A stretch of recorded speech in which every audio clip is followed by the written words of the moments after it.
really want to know what really makes you different from the very space and the very word go is, you have unity with Jesus. You are one with Him, and His presence abides with you, and you abide with Him.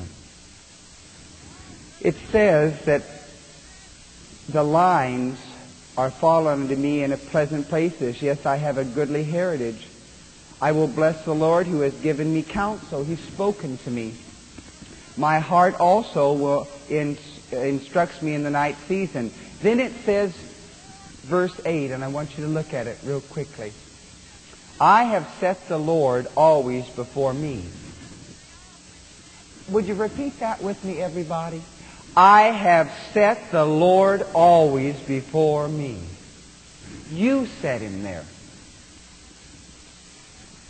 You set Him there. People are always waiting for some kind of thunder and awe. I've had the wonderful experiences, glorious experiences, happy experiences, sad experiences, funny experiences. But you know, when it all comes down to it, they're very, very little importance in experiences. They fade away, you forget them, you exaggerate them, the fish becomes a lot bigger, fatter, and harder to catch. Your particular part becomes so exaggerated and so much more important, and God's becomes so less.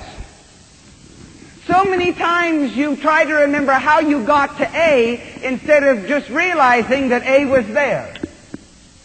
And we begin to have mechanics and all the rest. And the experience is a memory that is changed. It is a loaf of molten bread. It's the manna, the old manna.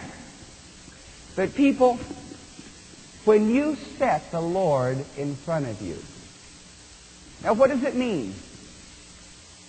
It means just like it says in the Romans, the epistle to the Romans, that you reckon yourself dead unto sin, but alive unto God. Everybody looks at that scripture and tries to kill themselves. Christians run around trying to kill themselves. Reckon yourselves dead. Die, die, die. The miracle of that scripture and the power of that scripture is the second part. Reckon yourselves dead unto sin, all right, great. God doesn't want you going around thumping your head all day. He wants you to look at the other part that gives you the power, but alive unto God. That's the miracle. That's the difference. That's what makes us different from all the other faiths and all the other religions, all the other approaches to the Lord. It's our faith in what Jesus has done and our faith that God is there knocking at the door, that He is there. Whether you feel like it, whether you've got the right feeling, no matter what, there is no space between me and God. There is no space between you and God if you're a born-again Christian. You may be in the victory, you may be having a slump. You may be a backslider, but I want you to know Jesus is there. He's standing at the door, and He's there. He wants to have a deeper relationship. But you know what first you have to do? And it always is the same. It's just in the beginning. You have to realize